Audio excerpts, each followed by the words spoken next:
It's high time that we awake from our sleep. The scripture says, prepare to meet thy God. Are you prepared?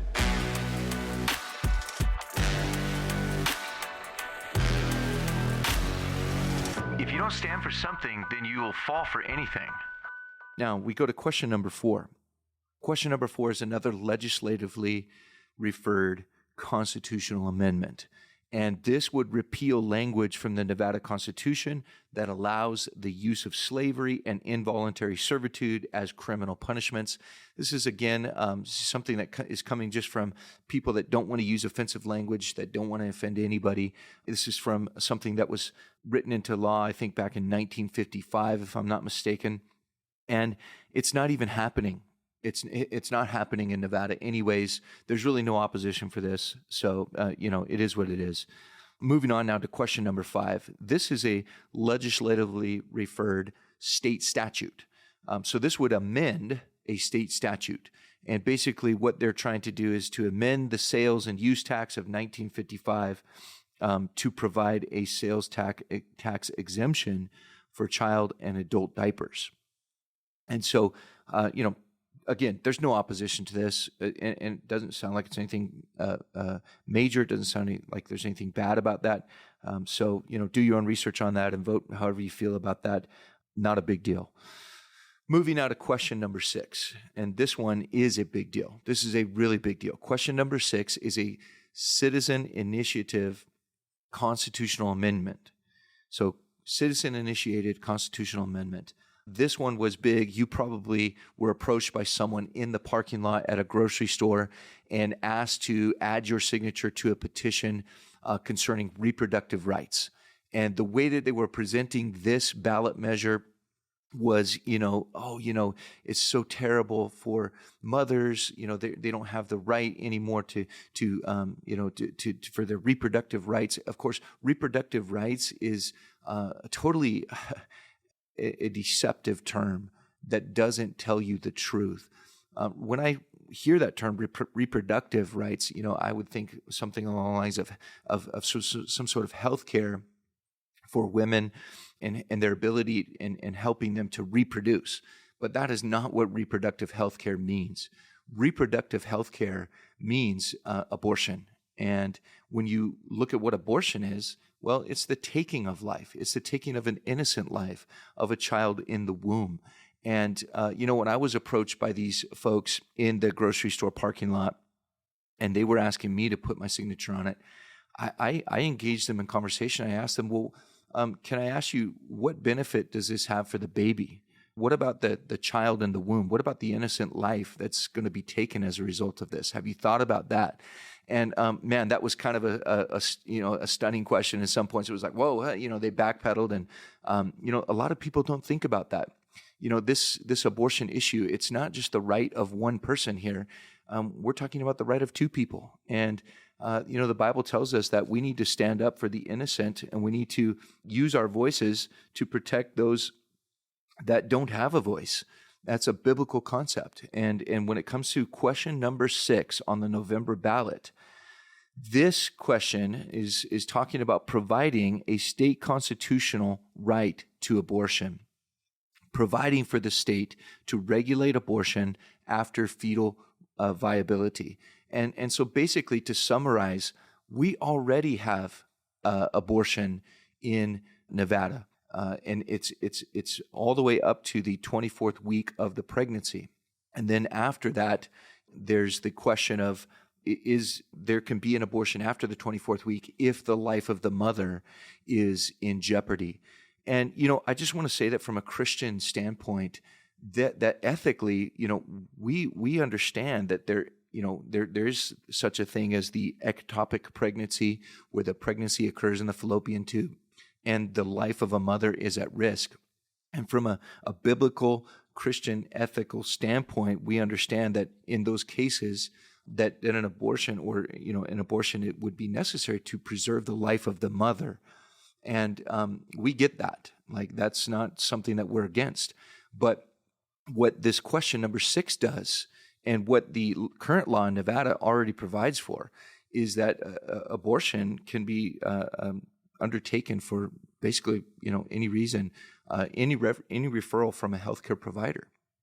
But question number 6 is actually going to enshrine in constitutional law here in Nevada that the abortion can take place at any point throughout the entire pregnancy.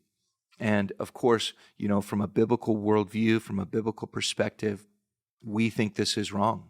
We think this goes against what God wants. And, it's obviously not a good idea for the other life that's concerned here, the life of the baby in the womb. And so we need to think about the rights of that American citizen as well. Now, so that's question number 6. Very important that we understand that one. Now, coming now to question number 7. This is another question here that is a citizen-initiated constitutional amendment. And this was just approved a few days ago at the end of July. So this is a kind of a new one.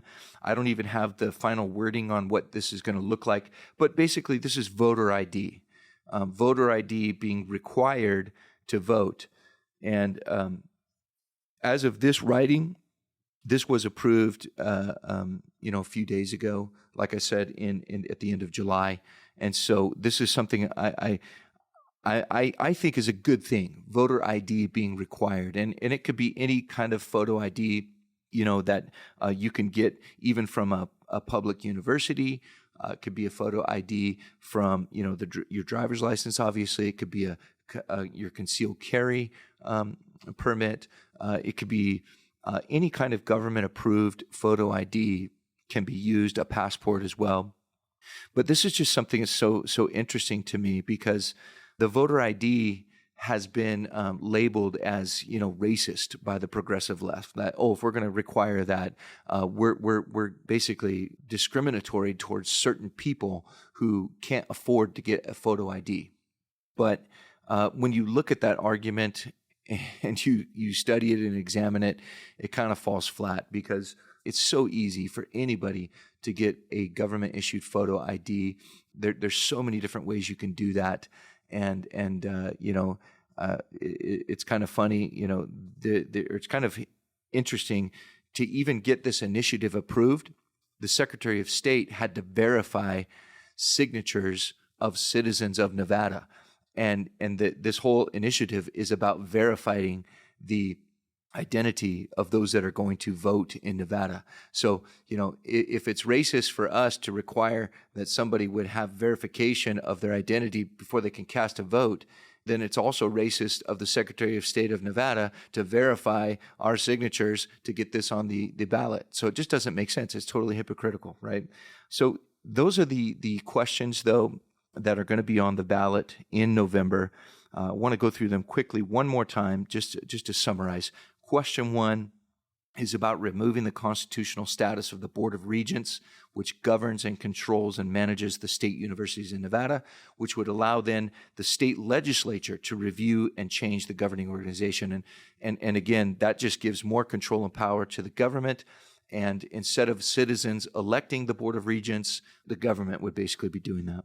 Question number 2 is about revising the language in the state constitution that relates to public entities that benefit individuals with mental illness, blindness, or deafness. Again, it's just a thing of language. They're trying to change offensive language. No real opposition there. Question number 3 is the citizen-initiated constitutional amendment, ranked choice voting. Question number 3, ranked choice voting. You guys all know how I feel about that. Question number 4, again, is repealing language from the Nevada Constitution that allows the use of slavery and involuntary servitude as criminal punishments. That's something that's not even really happening here in Nevada. They just don't like the language and they want to take that language out. Okay, no real opposition there. Question number 5, amending the sales and use tax of 1955 to provide a sales tax exemption for child and adult diapers. I don't see anything wrong with that. Again, no opposition to that anyways. Question number 6. This is the important one. This is the abortion one. Okay. So question number 3 is ranked choice voting. Question number 6 is the state constitutional right to abortion. They want to amend the Constitution of Nevada to provide for the state to regulate abortion after fetal viability. Again, I don't think this is even necessary because it's already a state law that abortion is legal here up to the 24th week. So now they just want to take that and expand on it. And guys, by the way, this is the mentality of the progressive left. They are aggressively pushing abortion across the entire United States. I mean, if you've heard Kamala Harris, and that's part of her platform that she's running on, I've already seen political ads where she's just basically touting the fact that she is going to federally push for the enshrining of the right to an abortion in up to the Constitution of the United States, if possible. They would do that. That's how adamant they are. That's how hard they want to push for the right to take the life of an innocent child in the womb. And so they're going to try to force everybody in the United States of America to do things their way on that issue. But that's why I'm so thankful that, Roe versus Wade was overturned and it kicked the issue back down to the states so that we can decide in our own state how we want to approach those issues. And of course, our biblical worldview never changes on this. Abortion is wrong. Abortion is sinful. It's something that I believe that for which God is going to judge our nation and our state, so we need to do all that we can. I want to read to you from Proverbs chapter 24, verse 10 and 11 and 12. These verses are great verses when we think about the fight that we need to, the good fight of the faith that we need to give ourselves to as Christians. It says in Proverbs 24:10, if you faint in the day of adversity, your strength is small. Deliver those who are drawn toward death and hold back those stumbling to the slaughter. If you say, surely we did not know this, does not he who weighs the hearts consider it? He who keeps your soul, does he not know it? And will he not render to each man according to his deeds?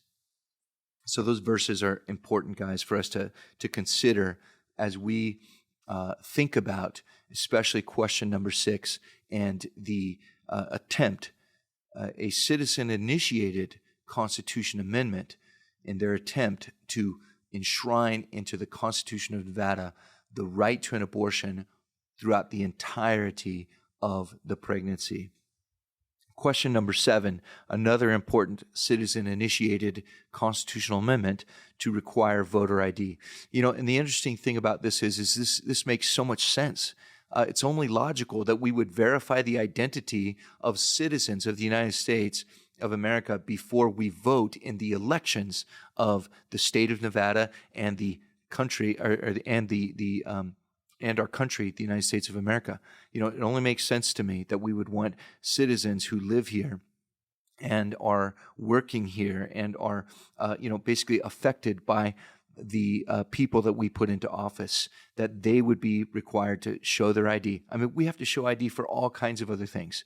You have to show your ID, basically everywhere you go, and nobody ever has a problem with that. Why would we have a problem with it to verify the identity of those who are voting? And so that's question number 7.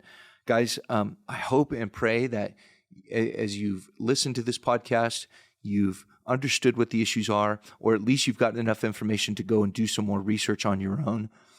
When these ballot measures come out on the mail-in ballots, or if you're going to vote in person in November, on November 5th, that you would be able to go informed and educated, and that you would be able to vote your biblical values on these things. It's so important as Christians that we are doing that. So with that, I'm going to sign off for now. Thank you for listening in. And again, I'm just praying that God would work in this year. We know it's a very important year.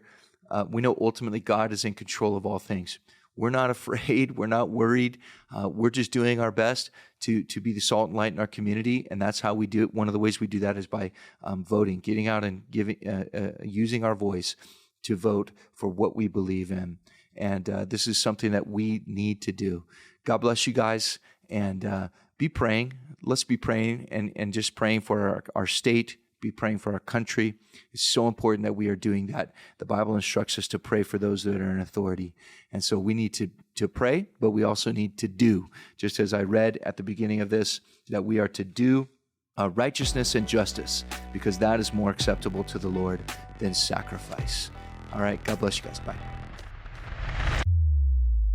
You've been listening to Taking a Stand with Pastor Phil McKay. If you enjoy the podcast, please subscribe, like, and share. Also, you can follow us on social media, and for more content, visit calvaryreno.org/takingastand. Visit calvaryreno.org to learn more about our church. And if you have a question, please email it to info@calvarychapelreno.org. And remember, if you don't stand for something, you will fall for anything.